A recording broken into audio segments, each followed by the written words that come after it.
কর্মকর্তা আছেন, সরকারের বিভিন্ন পদধারী ব্যক্তি আছেন, যারা এখনো ফ্যাসিবাদের কাঠামোর যে জায়গাটা আছে সেইটাই এখনো দেখে যাচ্ছেন। তাদেরকে দ্রুত অপসারণ করলে আমাদের বাংলাদেশের মানুষের মনে শান্তি ফিরে আসবে।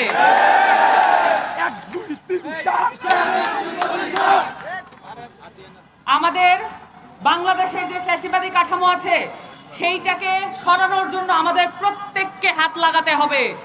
আপনারা শহীদ মিনারে এসেছেন, যেখান থেকে এক দফার ঘোষণা হয়েছিল।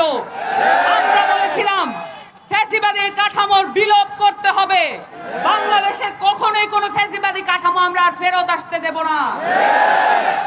এবং এই কাঠামো দূরীকরণের জন্য প্রত্যেকটা মানুষের সজাগ দৃষ্টি প্রয়োজন। আপনারা আপনাদের দাবি দেওয়া নিয়ে বিদ্যুৎ খাতের যত সমস্যা আছে এগুলো আপনারা কর্মকর্তা, কর্মচারী এবং শ্রমিকদের জায়গা থেকে তুলে ধরছেন। এগুলোর প্রতি আমাদের সম্মান থাকবে এবং সরকারের প্রতি আমাদের উদাত্ত আহ্বান থাকবে। আপনারা এখানকার প্রত্যেকটা স্টেক হোল্ডারের সাথে আলোচনা করে সিদ্ধান্ত উপনীত হবেন, যাতে কোনো মানুষ আর বৈষম্যের শিকার না হয়। আপনাদের সকলকে ধন্যবাদ জানাচ্ছি। ইনকিলাব জিন্দাবাদ।